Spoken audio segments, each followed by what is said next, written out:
Pourquoi le 20 décembre est-il un jour férié uniquement à La Réunion? Parce que c'est le jour où, en 1848, l'esclavage a été aboli dans cette ancienne colonie française. À La Réunion, c'est une journée de fête. On se rassemble, on danse, on mange bien, mais avant d'être une fête, c'est avant tout une journée de commémoration. C'est donc aussi l'occasion de prendre un moment de la journée pour regarder l'histoire, que ce soit 1 heure, 30 minutes ou juste le temps de cette vidéo. J'ai donc fait mes recherches aussi sur cette journée du 20 décembre et comme d'habitude, je vous partage tout ça avec bienveillance et avec l'espoir que cela nourrira votre propre réflexion. Quand on parle de l'abolition de l'esclavage dans les colonies, on entend souvent que des hommes, des politiciens, des religieux pleins d'humanité auraient mené un combat héroïque pour libérer les esclaves. Et oui, c'est vrai, et leur combat mérite d'être reconnu. Mais il faut être honnête aussi un instant, est-ce que cela suffit pour expliquer un tel bouleversement dans la société? Est-ce qu'un matin les Européens se sont juste levés en disant en fait l'esclavage, vas-y c'est chaud, c'est mal, venez on arrête tout? Bien évidemment que non, c'est bien plus complexe que ça. En fait, il y a 3 autres grands processus historiques qui permettent de comprendre pourquoi à un moment donné tout ça est devenu intenable. Et on va commencer par le premier, le facteur démographique. Avec le temps, le nombre d'esclaves augmente dans les colonies, bouleversant les rapports de force. Cette pression mène à des résistances massives comme la révolte de Saint-Domingue en 1791. Avec 500 000 esclaves pour 30 000 colons, cette guerre civile cause des milliers de morts des deux côtés. Pour les puissances coloniales, c'est un choc. Maintenir l'esclavage devient donc risqué et coûteux. Tandis que dans les autres colonies, les propriétaires vivent dans la peur. Et s'il arrivait la même chose ici? Le deuxième facteur, c'est le rapport entre la métropole et ses colonies. Car depuis toujours, les colons sont coincés dans ce qu'on appelle l'exclusif ou le pacte colonial. En gros, pour faire très simple, tout ce qui est produit dans les colonies doit profiter avant tout à la métropole. Mais forcément, ce contrôle ultra strict finit par agacer les colons jusqu'à leur donner des idées d'indépendance. Comme en 1776, lorsque les colonies britanniques d'Amérique prennent leur indépendance pour devenir les États-Unis d'Amérique.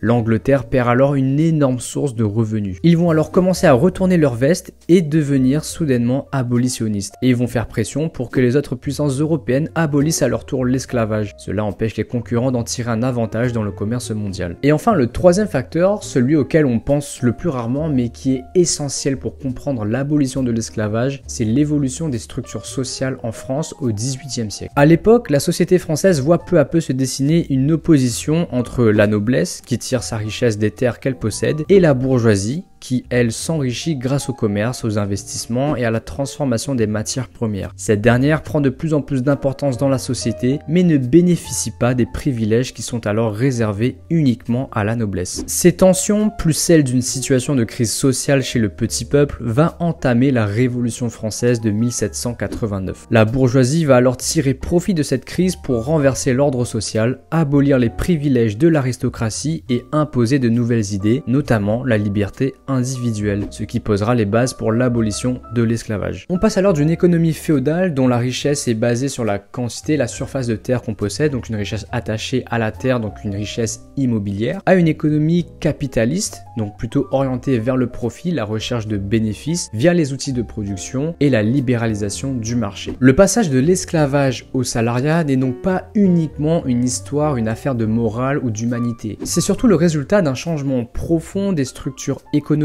et sociale en Europe. Des penseurs comme Adam Smith, un des premiers théoriciens de l'économie libérale, le disent très clairement. L'esclavage, ça coûte cher, c'est inefficace et cela freine l'innovation. Le travail salarié, lui, est bien plus rentable. L'abolition de l'esclavage est donc un processus long et continu qui ne peut pas être dissocié de l'histoire révolutionnaire française. Mais alors qu'en est-il de La Réunion? Est-ce qu'à La Réunion, les idées sur l'esclavage sont-elles aussi mouvementées qu'en métropole? Eh bien non, au contraire, la colonie fera tout pour résister à ce changement. Par exemple, les colons dans les Mascareignes sont aussi divisés entre révolutionnaires défendant les valeurs de la République et conservateurs attachés à l'ancien régime. Mais les deux partis vont rapidement se ranger dans le même camp lorsqu'ils apprendront que la Première République en métropole a pour projet d'abolir le système esclavagiste. Un gouvernement local conservateur est alors réinstauré et les agents renvoyés par la métropole pour annoncer l'application du décret sont gentiment renvoyés par bateau. La colonie va également fermer les yeux lorsqu'on interdira la traite des Noirs. Elle continuera ce sombre commerce clandestinement avec des conditions de traversée encore plus terribles pour les esclaves. Les colons sont même nostalgiques du temps où l'île l'île était occupée par les Anglais qui, eux, avaient promis de ne pas toucher à ce système esclavagiste dans la colonie. Ainsi, de la Première République française de 1794, il faudra attendre la proclamation de la Deuxième République en 1848 seulement pour véritablement mettre fin à ce système esclavagiste à La Réunion. Il faut aussi dire qu'à ce moment, l'économie de l'île repose entièrement sur l'esclavage et aussi et surtout que les dominants n'ont aucunement envie de perdre leurs privilèges sociaux. Et puis bien sûr, tout au long de cette période, il y a aussi eu des formes de résistance chez les esclaves, comme le marronnage, le refus de travailler ou encore des révoltes comme celle de Saint-Leu en 1811, réprimées avec violence par les Anglais. Mais il faut être réaliste à ce sujet, à La Réunion, ces actes, bien qu'ils soient courageux, ne menacent pas l'effondrement du système tout entier. Cependant, avec les réformes successives venant de la métropole, les colons savaient que l'abolition finirait par arriver, ce n'était alors qu'une question de temps. Et ce jour arrive donc lors de la proclamation de la République de 1848 où Victor Schœlcher, sous-secrétaire d'État à la marine et aux colonies, pousse à l'adoption du décret d'abolition qui met fin à l'esclavage dans toutes les colonies françaises. Et à La Réunion, en raison de la distance notamment,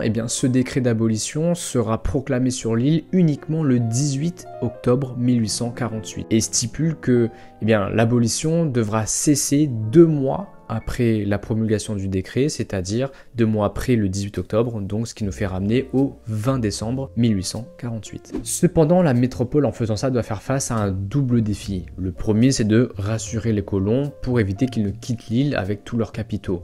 Et la deuxième chose, c'est de continuer à faire tourner la production agricole qui est essentielle pour l'économie sucrière française. Et pour y parvenir, l'État commence par indemniser les propriétaires d'esclaves qu'ils considèrent comme un capital humain qu'ils auraient perdu. Mais malgré ces indemnités, beaucoup de petits colons n'arrivent pas à encaisser le choc économique et revendent leurs titres d'indemnisation et leurs terrains. Ces propriétés sont rachetées par de grandes familles comme les De Villèle, les De Bassin ou les Kervegen, provoquant une concentration des richesses dans la colonie. Les petits colons s'appauvrissent et les grands propriétaires, eux, s'enrichissent encore davantage. Et les esclaves qui sont maintenant libérés, affranchis et qui sont tout de même les principales victimes de ce système n'obtiendront quant à eux aucun dédommagement. Et ce qui peut être encore plus surprenant, c'est que tout ça, à La Réunion, s'est déroulé dans le calme le plus total. En effet, contrairement aux Antilles où des révoltes violentes avaient précipité l'abolition, à La Réunion, l'abolition se fait sans insurrection majeure, tout le monde attendra simplement la date légale fixée par le décret. Et cela en partie grâce à Sarda Gariga, qui est le commissaire de la République envoyé par la métropole afin d'annoncer la nouvelle. Sarda Gariga va faire la plus grande tournée politique de l'histoire de l'île pour rassurer à la fois les esclaves et les propriétaires. En témoigne son discours de proclamation de la liberté le 20 décembre 1848 qui conclut par « Et que votre devise soit toujours Dieu,